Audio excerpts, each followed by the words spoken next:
Back in 2012, I took my first trip to Africa. I told this story when we got back.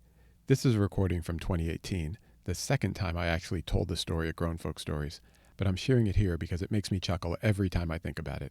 By the way, if you like what you're hearing, please share this podcast with a friend. I hope you enjoy the story.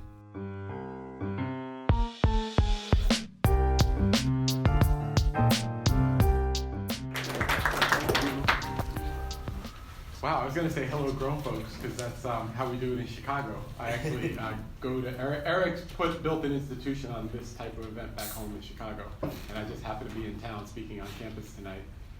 So my suit's in the bag. I changed out in the hallway. A couple of years ago, this is probably 6 or 7 years ago, my wife and I decided we had been taking our boys literally all over the world. I have 2 teenagers now. But we decided we want to start taking them all over the world, and we did all these great trips. And one year we decided, we should take them to Africa. I've never been, my wife's never been, so we should do this. It's part of what they should see.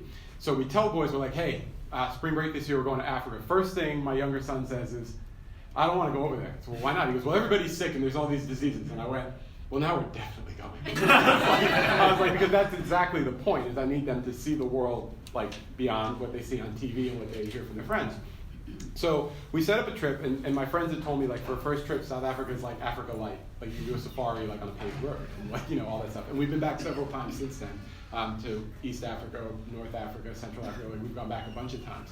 But this first trip, I set up an itinerary that had us doing a lot of different things. So we visited 3 different townships. We visited Robben Island. We did all these trips. We did a couple of drive safaris, so day safaris, where I'm not really into camping per se, glamping maybe, but so one of the things I saw when I was trying to organize the trip was this place called the Lion Park. And the Lion Park is sort of it's almost like a reserve for just lions, and you can sort of drive through, and they've got all these different parts, but on the brochure, there's this woman, and she's holding a lion cub. It's like a little kitten, and she's just standing there petting the thing, and I'm like, that looks cool as hell. My boys will never forget that.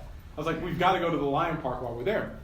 So we do all these visits, and we're taking in the culture of the country. And we get to the Lion Park, and we drive through, and we see albino lions and all these different types of lions from all over, and it's really great. And we're feeding, they're feeding an ostrich, and there's a giraffe running around. I'm like, this is really dope. Let's go pet the lions. So it's 1,000 degrees outside, and the lion has 50 or 60 people on it. And there's sort of 2 compartments with 6 or 7 lions in there. The first thing I notice when I walk up, they're not kittens. I look, and on the brochure, it was like a house cat-sized cub. The first lion I see is this tall. I'm like, that looks like a grown-ass lion. If it stood up, we'd be looking eye to eye. And people in there just, just petting the lions, and they're all into it. I'm like, okay. So we're up there online, and it's hot, and my sons are getting antsy, and we're waiting, and we're walking online, and we get up to the front, and one of the ways I met Eric was actually, I'm a photographer as a serious hobby, and so I wanted to shoot pictures of all the lions and stuff. So we get up there, and the lions on the one side are in the shade, and the other side they're in the sun. So I get up there, I'm like, yo, is it okay if we let these people go? Because I want to go over here. And she's like, no, you go over here. So I'm like, okay. So I start waiting, and I turn to the boys. I'm like, okay, we're about to go in. Remember, just have fun in there, but they're lions, and they're bigger than you. And so I immediately hear screaming. And I look off to the side, and there's a dad, and he's got a toddler, and he's tugging the toddler, and this lion is on its hind legs in the back of the toddler with its calf, it's clamped down on this toddler's leg. And the dad's tugging, and people are and they're screaming, and he finally tugs it loose. The lion ripped off pants, diaper, there's blood everywhere, and the dad just immediately runs out of the cage, right? And he takes off.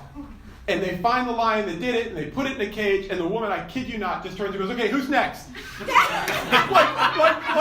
everybody's what? And my younger son immediately melts down, immediately tears, he is like this. My older son, who's a little bit like me, goes, I've been sitting out in this sun for a half hour. Ain't no way I'm not going to He was screw that. So, right, so they shoo the lion out. The woman goes, who's next? And so we're us? And then she looks at us and goes, Okay, so when you approach the lions, only approach them for the front and just now all of a sudden there's a safety briefing. We were in a line for like 45 minutes. Nothing, just go on in and pet the lion. Now all of a sudden there's all these regulations and advice on how to pet the lion. So we go in, my younger son literally spends the entire 5 minutes plastered to the cage. My older son goes in there and he's petting lions. I got a picture on my phone I can show him. I mean, this lion is easily the same size as my son. And we had a really great time, and I thought about it because part of the reason I wanted to take them to Africa, about time, part of the reason I wanted to take them was so they could see how things are different and how people live. And now that I think about it, I'm like, if that had happened here, it would be like, Live at 11, tragedy at Lion Park, and they would have shut the park down and there'd be media all over. And there they were just like, whatever, we took that one out, who's next? And so I'm not sure what lesson they took away from how different it was over there.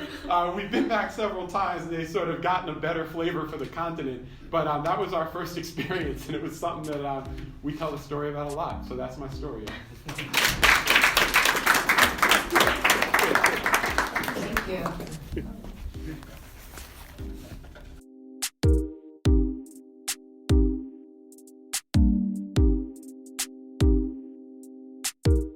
Thanks for listening to this episode of My Home is Special. Be sure to subscribe to the podcast to get future episodes automatically. You can go to myhomeisspecial.com to see the full project and sign up for email updates. Be sure to follow KBevPhoto on Instagram or go to kbevphoto.com to see what I'm snapping these days. There's a lot on both to explore. For now, this is Keith, aka KBev, signing off. Peace.